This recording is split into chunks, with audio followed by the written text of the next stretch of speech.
my name is Madison Strange, and today I will be sharing with you how the invasive lionfish population in Florida has exploded in recent years, capturing the attention of scientists and wildlife activists alike.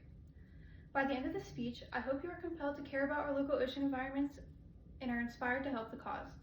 Lionfish are contributing to environmental destruction in Florida's surrounding ocean, so I wish to inform you of their history, how they're impacting the environment, and measures we can take to help prevent further destruction to our oceans. Lionfish are a poisonous invasive species that were originally native to the Indo-Pacific Ocean. There are 16 different species of lionfish, however the most common are the red lionfish and the devil firefish. The invasive fish that were first detected along the Florida coast in the mid-1980s, according to the article titled Impacts of Invasive Lionfish, published by the National Oceanic and Atmospheric Administration. Scientists aren't currently sure of how they arrived in the Florida region. However, the most broadly accepted idea is that lionfish were released into the wild by aquarists.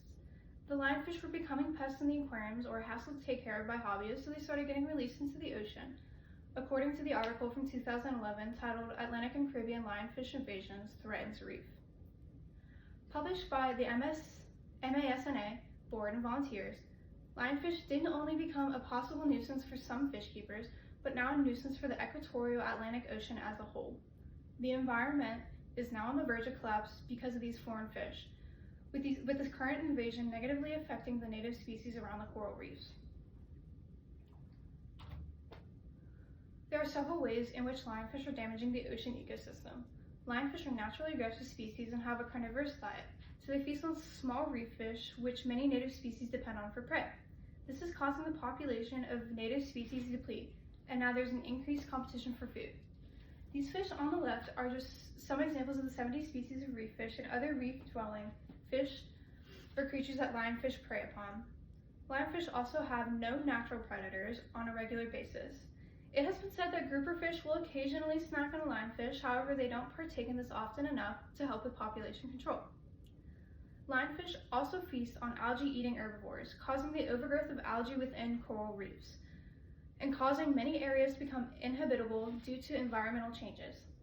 These fish aren't only harming the reefs though, they are also harming our local economy.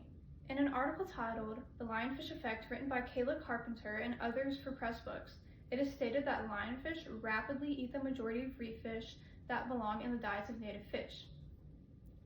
The lack of native fish has caused many fish to become harder to spot, resulting in economic changes for the fisheries in the area.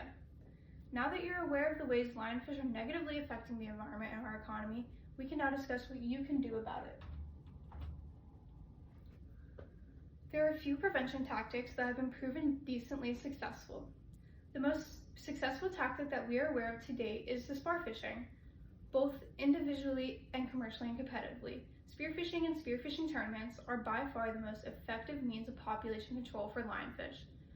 Samantha Murray, a public relations specialist at the University of Florida, in her article titled A New Study Outlines the Do's and Don'ts of Managing Lionfish Invasion, summarizes that organized removal efforts such as lionfish tournaments can dramatically lower lionfish numbers in the area. Studies found that spearfishing using scuba diving and pole spear is the most efficient means of removing fish. Additionally, working with local stakeholders, including dive organizations, has shown to be widely successful.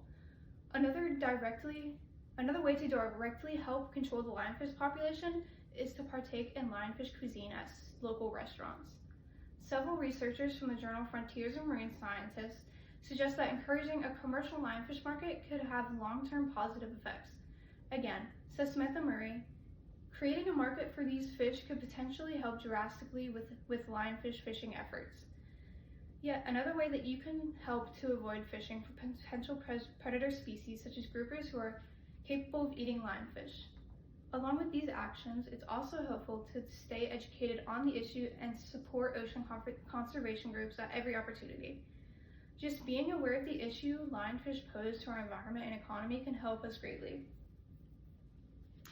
The presence of lionfish is destroying ecosystems by the day, so I hope to have you informed you briefly on their history, how they are impacting the oceanic environment, and the measures we can take to help prevent further spread of the lionfish population. Scientists and researchers are currently battling with this species and are as to whether or not they will be able to truly save the biodiversity of the Atlantic Ocean. Without biodiversity, there is no environment, and such drastic changes could mean the end for the Atlantic Ocean as a whole unless people do our best to get involved.